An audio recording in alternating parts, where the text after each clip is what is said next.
میرا سوال اپنی عدلیہ سے ہے۔ 6 ماہ سے ہمارے سیاسی کارکنان بے گناہ جیلیں کاٹ رہے ہیں اور کسی بھی ادارے کے پاس ان کے خلاف کوئی ثبوت نہیں ہے کہ وہ 9 مئی کے کسی واقعے میں توڑ پھوڑ میں یا جلاؤ گھراؤ میں ملوث تھے۔ ان کا واحد جرم پرامن احتجاج اور اپنے حق کے لیے آواز اٹھانا تھا، جو میرے خیال میں کسی بھی قانون اور آئین کی کتاب میں جرم نہیں ہے۔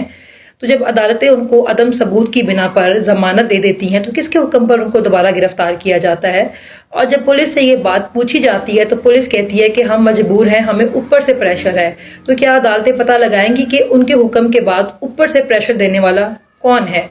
اور میری یادداشت میں یہ بات نہیں آتی کہ کبھی پی ٹی آئی کو کالعدم جماعت قرار دیا گیا ہو، کیونکہ سلوک ان کے ساتھ اس سے بھی بدتر کیا جا رہا ہے۔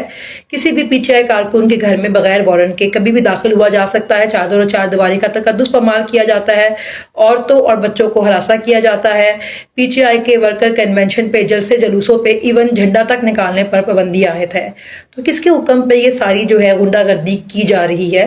اور اگر سسٹم میں بیٹھے ہوئے کچھ لوگ کمپرومائز ہیں یا وہ کسی بھی لحاظ سے کمپرومائز ہیں یا ان کو کوئی خوف ہے یا وہ اپنے منصب کے ساتھ انصاف نہیں کر سکتے ہیں، تو پہلا احسان تو قوم پر یہ کریں کہ استعفیٰ دیں اور گھر جا کر بیٹھیں اور کسی ایسے شخص کو آنے دیں جو قانون اور آئین کے مطابق فیصلے کر سکے، کیونکہ اب عوام کی بس ہو گئی ہے اور اب عوام چاہتی ہے کہ جتنے فیصلے ہوں وہ نون کے مطابق نہیں، قانون اور آئین کے مطابق ہوں۔